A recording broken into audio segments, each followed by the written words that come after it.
Salut les amis, aujourd'hui je vous fais une nouvelle vidéo où je vous dévoile la montante, qu'est-ce que j'en pense, comment on fait pour y arriver, etc. etc. Donc si vous aimez ce type de vidéo, n'hésitez pas à lâcher votre plus gros pouce bleu. Et du coup, on est parti. Donc une montante en paris sportif, qu'est-ce que c'est? Ça consiste à partir d'une somme de départ. Et miser à chaque fois en fait tout ce qu'on gagne sur le prochain palier, le pari suivant, etc., etc. Donc je vais vous mettre ici un exemple avec les chiffres à la clé, donc pour vous montrer une montante ici en fait. En gros, si on choisirait de partir sur des cotes de 1,70 et qu'on partirait d'une mise de départ de 100 euros, ça consisterait à ça en fait, c'est-à-dire mettre 100 euros sur une cote à 1,70, donc premier pari qui passe tant mieux, 170 euros de bénéfice, enfin plutôt 70 euros de bénéfice plus nos 100 euros de mise. Palier 2, on remise tout. 170 encore sur une cote à 1,70, on passe à 289. Troisième palier, on remise tout. 289 sur une cote à 1,70, 491. Ensuite 491 sur 1,70, 835. 835 sur 1,70, 1419.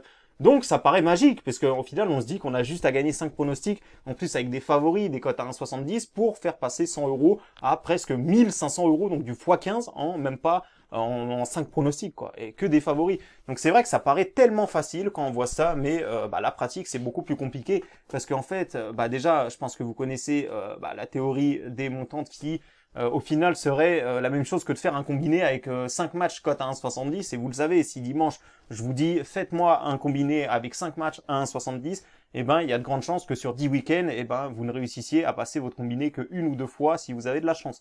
Donc ça, c'est la première chose à prendre en compte. Ça paraît facile à l'œil nu quand on voit ça, mais la pratique est bien plus différente, parce que gagner 5 pronostics d'affilée, encore une fois, je vous le dis, en termes de mathématiques, ça correspondrait à une chance sur 15. Ça veut dire que gagner 5 fois d'affilée, vous allez y arriver en moyenne une fois sur 15. Mais c'est bien évidemment, ça reste dans le domaine du possible. Je vais vous montrer d'ailleurs, c'est pas pour vous en mettre plein la vue, mais pour vous montrer qu'il y a quelqu'un qui avait fait une montante, donc qui est assez connu sur les réseaux, donc c'était Titimas, il s'appelait, où il était parti de 350 euros et il avait réussi à monter à 125 000 euros, donc c'est véridique, c'est pas du fake. L'article est là, vous avez ses tickets, etc., etc. Mais effectivement, il a tout reperdu. Pourquoi? Parce qu'il n'a pas su s'arrêter. Donc déjà, c'est quand même incroyable de monter de 350. Rien que de monter de 350 à 2000 ou 3000, c'est déjà quelque chose de très compliqué à faire, que peu de gens arrivent à faire. Et alors lui, il avait réussi à monter à 100 000 et en fait, il s'arrêtait plus. Donc je sais pas s'il voulait aller au million ou s'il voulait...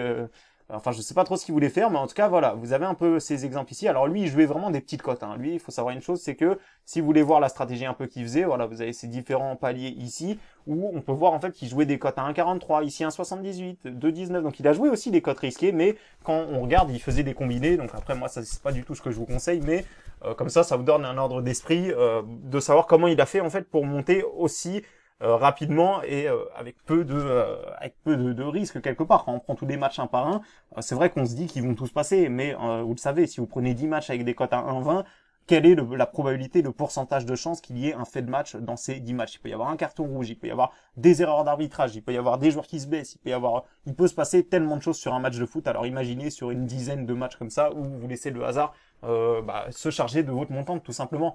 Donc lui, il a eu de la chance, il a réussi à monter à 100 000. Alors maintenant, s'il y a un article comme ça sur internet avec son nom et tout, c'est que c'est pas courant, c'est pas tout le monde qui arrive à faire ça, et de toute façon, au final, il a perdu 300 euros parce qu'il a tout reperdu. Donc, si vous devez retenir une chose qui est très importante dans les montantes, que moi je vous recommande vraiment de faire, c'est de savoir vous arrêter au palier 4 ou au palier 5. Il ne faut pas aller plus loin, c'est très important quand vous faites des montantes. Déjà, si vous franchissez 5 paliers avec des cotes à 1,70 dans ces eaux-là, c'est déjà monstrueux ce que vous avez fait, et vous feriez mieux d'encaisser les bénéfices et de recommencer une montante à 100 euros. Comme ça, au final, vous pouvez perdre des 10, 11, 12, 13 prochaines montantes et vous serez encore en bénéfice le fait d'avoir validé cette montante-là. Donc ça ne regarde que moi, ce n'est que mon avis. En soi, moi, à titre personnel, ce n'est pas grâce à la montante que j'arrive à générer des gains dans les paris sportifs, c'est grâce à des paris simples sur des values. Ça, c'est ma réelle stratégie. Mais ça m'a déjà permis de prendre des jolies sommes en 3-4 paliers. Voilà, moi j'alternais en général. Je commençais avec une cote plutôt intéressante entre 1,70 et 2,20. Ensuite, je réduisais des cotes à 1,60 et pour finir, une petite cote à 1,40 qui me permettait de boucler ça et de faire pas loin de 500 euros de bénéfices. Donc moi, c'est ce que je vous conseille.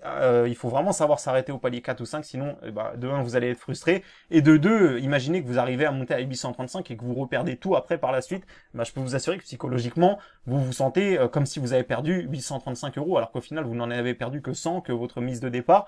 mais moi ça m'est déjà arrivé par la suite de faire des montantes et de monter très haut et de reperdre par la suite, et je peux vous assurer que psychologiquement déjà c'est pas facile à encaisser, parce que bah voilà, une fois que vous avez réussi à monter à 1000, 1002 et que vous reperdez tout, et ben voilà, c'est vraiment important de l'avoir à l'esprit, c'est que vous allez vous sentir comme si vous avez perdu 800 euros puisque vous les avez eus sur votre compte, vous avez réussi à les avoir, et tout reperdre, bah ça fait vraiment mal au moral. Donc voilà, c'est pour ça que moi je vous montre ce petit palier là. Vraiment, il faut savoir s'arrêter au palier 5, c'est déjà énorme de réussir à passer ceci.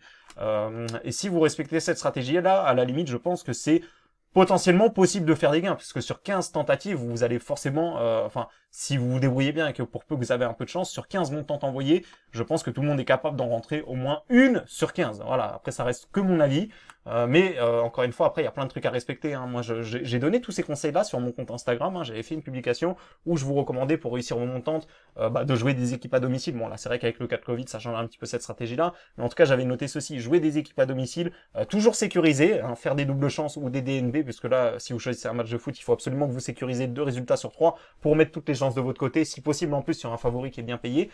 Donc c'est pour ça que la cote à 1,70 est plutôt pas mal dans ces eaux-là. Et voilà les amis, vraiment, s'il y a une seule chose à retenir dans les montantes, c'est qu'il faut savoir s'arrêter au palier 4 ou au palier 5, encaisser les bénéfices et recommencer. Si vous faites cette façon-là, vous pouvez gagner de l'argent avec les montantes. Moi, je ne dis pas que c'est impossible. Les montantes, ça reste du fun, mais qui peut vous permettre de prendre une belle somme. En tout cas, voilà, entre les martingales et les montantes, forcément, la montante est beaucoup moins risquée, mais sachez que psychologiquement, voilà, c'est vraiment les risques auxquels vous mettez tout simplement, c'est que si vous perdez 835 et que vous étiez parti de 100, psychologiquement ça va être très très dur à encaisser, et surtout par la suite ça peut vous plonger dans une mauvaise série, parce qu'il faut pas oublier que les paris sportifs ça marche par confiance. Quand vous validez psychologiquement, vous vous sentez bien, vous vous sentez fort, mais quand vous perdez une grosse somme, et ben forcément vous vous sentez pas bien, vous allez risquer d'envoyer des mauvais pronostics, vous allez être en tilt peut-être, et les montantes ça favorise quand même le tilt. Donc voilà les amis, moi c'est mon avis, parce que c'est vrai que faire ça paraît facile, mais le mettre en pratique c'est beaucoup moins évident. Donc encore une fois, si vous souhaitez suivre les différentes montantes que je fais, j'en fais en général une ou deux par mois, voilà, faut pas que ça devienne de l'abus. Moi je le fais en général, je lance une montante quand on a bien gagné avec nos paris simples, c'est-à-dire quand on a fini vraiment à plus 400, entre 400 et 600 euros de bénéfices. À ce moment-là, je prends 100 euros et je m'autorise une petite montante, histoire de pimenter encore plus la fin de mois ou la fin de la semaine, suivant quand on la lance. Donc voilà les amis, c'était mon avis, comment réussir une montante. Pour moi, prenez des cotes, prenez des cotes entre 1,50 et 2. Parce que si vous prenez trop en dessous, vous allez mettre trop de temps à monter, et si vous prenez trop au-dessus, vous risquez de perdre votre palier tout simplement. Donc voilà les amis, je vous dis à bientôt pour une nouvelle vidéo. C'était Caractère Chrono.